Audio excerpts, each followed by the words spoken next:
21 या 22 को आखिर कब मनाएं कान्हा की छठी, जाने पूजा की सही तारीख, पूजन विधि और महत्व। नमस्कार दोस्तों, स्वागत है आपका ट्रेडिंग जीके कॉर्नर में।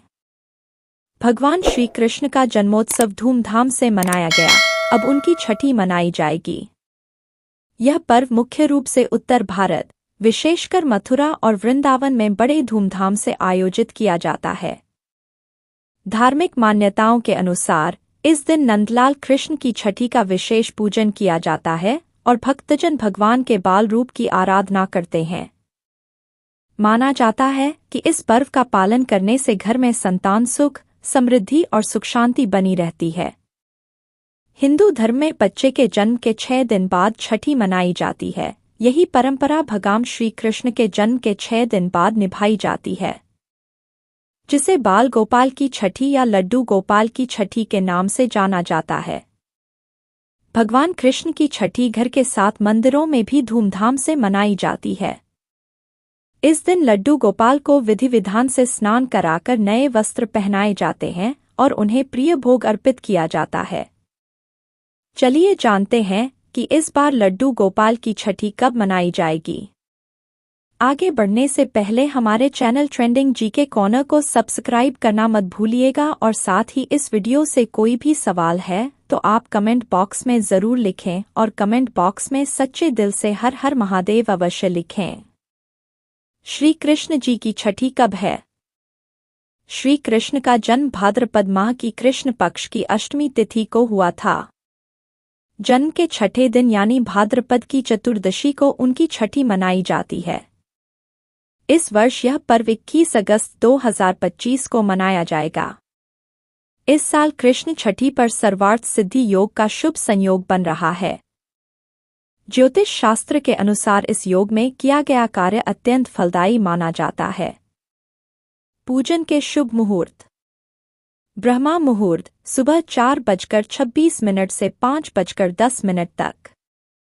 अभिजित मुहूर्त दोपहर 11:58 से 12:50 तक। विजय मुहूर्त दोपहर 2:34 से 3:26 तक। गोधूली मुहूर्त शाम 6:54 से 7:16 तक। अमृतकाल शाम 5:49 से 7:24 तक। छठी पर अर्पित किए जाने वाले भोग। कान्हा जी की छठी पर कढ़ी चावल का भोग विशेष रूप से शुभ माना गया है। इसके अलावा माखन, मिश्री और मालपुआ भी लड्डू गोपाल को अर्पित किया जा सकता है। कृष्ण छठी पूजा विधि। इस दिन सूर्योदय से पूर्व उठकर स्नान आदि से निवृत्त होकर स्वच्छ वस्त्र धारण करना चाहिए। एक चौकी पर लाल या पीला कपड़ा बिछाएं। अब बाल गोपाल की मूर्ति या प्रतिमा को चौकी पर विराजित करें। अब उन्हें पंचामृत से स्नान कराएं और नए कपड़े पहनाएं। अब बाल गोपाल को चंदन व टीका लगाएं और फूलमाला अर्पित करें। इसके बाद घी का दीपक जलाएं और आरती उतारें। अंत में प्रभु को भोग अर्पित करें। कृष्ण की छठी का महत्व। जन्म के छठे दिन बच्चे की छठी का पर्व मनाने की परंपरा भारतीय समाज में प्राचीन काल से रही है।